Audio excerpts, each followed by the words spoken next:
You look pretty. You look mixed. You look lighter. I'm the cream to your coffee. You're so lucky.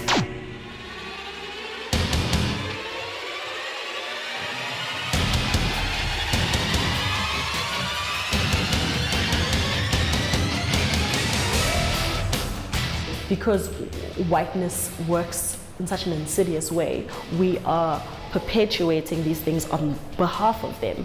White people don't even need to be in the room for somebody to say somebody's pretty because they're light-skinned. You look pretty for a dark-skinned girl. When did you get so light-skinned? You look mixed. Are you Indian? You look lighter without makeup. I'm the cream to your coffee. You're so lucky you're so light-skinned. I mean, if you weren't, you'd be so ugly.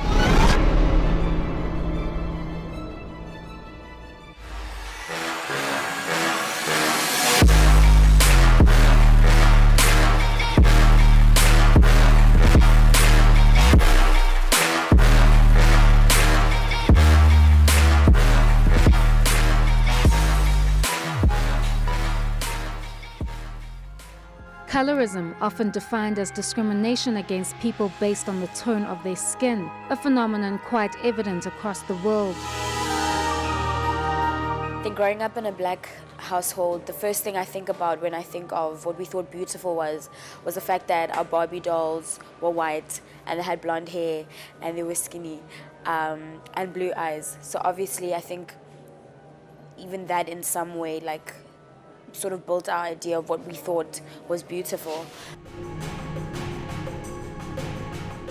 With the underrepresentation of dark-skinned people in the media, many have fallen victim based on the color of their skin. The dark skin, light skin thing is, it's real, you know. I see it in my colleagues, I see it in my peers. I've got friends that sell the creams. I've got friends that use the creams. I've got colleagues that have gone through the process. So it is real. People are rati damage for short-term results, because for fame or money or love, you shouldn't have to change. You shouldn't have to damage yourself. Many believe light-skinned people have more privileges in areas such as income, education, housing, and the marriage market.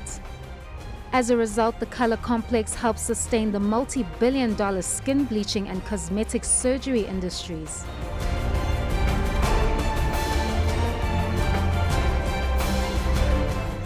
I think the idea that whiteness is the quintessential portrait of beauty is a flawed concept from the beginning. I've never had anybody walk into my office and say, I want to look white. The goal for most people is this elusive golden complexion. And both Caucasian people and African people, Asian people are seeking that golden complexion. So it's not something that everybody or a specific race group is born with. Lightening your skin is the same as putting a weave in your hair. It's the same as putting contacts into your eyes.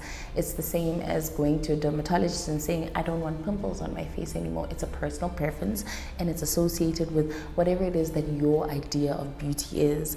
And people who believe that skin lightening is associated with political conceptions of whiteness and blackness are very incorrect in their view, from my point of view.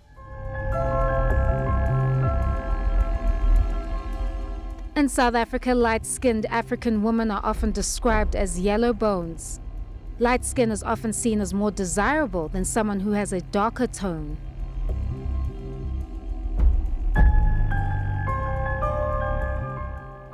The media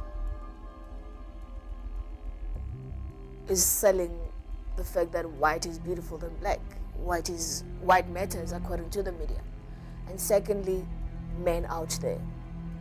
But also I think even men out there crying out loud for yellow bones is because of what's been sold, instilled in them, what's being pushed out there.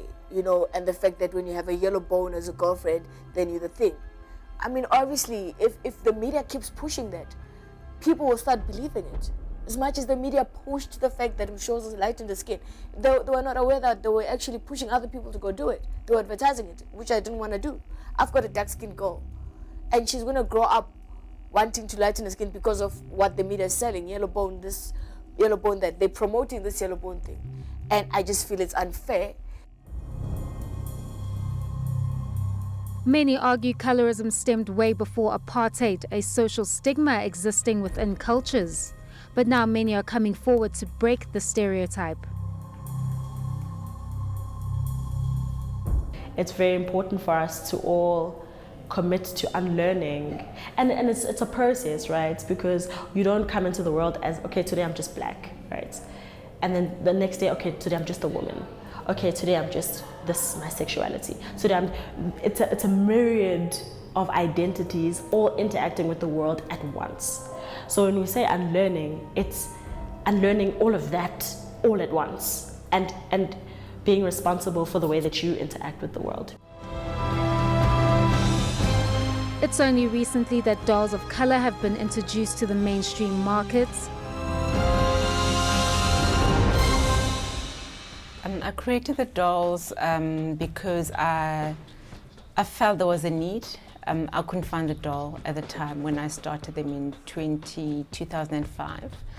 A doll that I liked, that looked pretty, a doll that I wanted my child to play with, a doll that a doll that I felt she could look at and sort of identify herself to the doll, and that's how I came up with the Ndombendle dolls.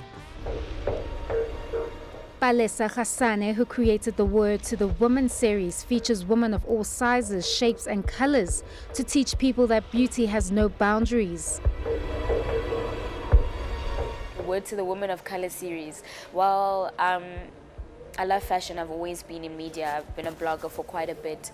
And I really just wanted to create a series where I knew that little girls, black girls, would look at this and be like, wow, I wish I saw this in like the magazines that I read. There isn't representation, and I think it's so important as black women to like band together and do great things, especially in the creative arena where you will be seen. It's important to represent people in terms of size, in terms of sexuality, in terms of the light skin, dark skin, and it just shows you that beauty comes in different forms and there isn't one way of being a beautiful, strong black woman.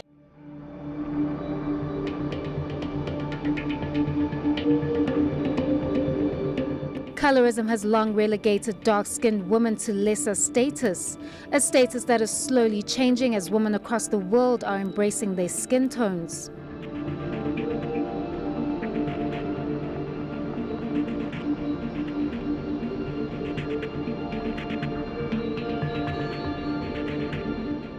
Colorism has existed for hundreds of years and is nothing new. However, the challenge for the black community is to challenge these ideas that equate light with nice. We need to take responsibility for our thinking and for accepting stereotypes perpetuated within our ethnic groups by these set norms.